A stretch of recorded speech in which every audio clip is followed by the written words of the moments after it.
ছোটি, ওই দেখ রাজু তার ছাগলকে বান্ধিতে গেতাছে। আজকে তো কুরবানির দিন, চল আমরা তার ছাগলকে মেরে ফেলি।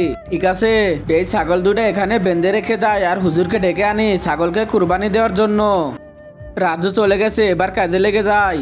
এই নি, আমি এই খাবারের মধ্যে বিষ মিশে দিয়েছি, তুই এই ছাগলকে খাওয়া আর ছুরি দিয়ে আমি এই ছাগলকে মেরে ফেলি। ঠিক আছে ভাইয়া। এরা তো আমার ছাগলকে মেরে ফেলবে, তাড়াতাড়ি বাবার কাছে যে সব বলে ফেলি। তার আগে তোমরা যারা আল্লাহকে ভালোবাসো তারা ভিডিওতে একটি লাইক করে চ্যানেলটিকে সাবস্ক্রাইব করবা, আর যদি না করো তাহলে ভাববো তুমি আল্লাহ তাআলাকে ভালোবাসো না, আর কমেন্টে আই লাভ আল্লাহ লেখো। হুজুর, আমার ছাগলকে কুরবানি দিতে হবে। আরে বাবা, আমাদের ছাগলকে রাব্বি ভাই মারতাছে। কি বললি? তাড়াতাড়ি চল।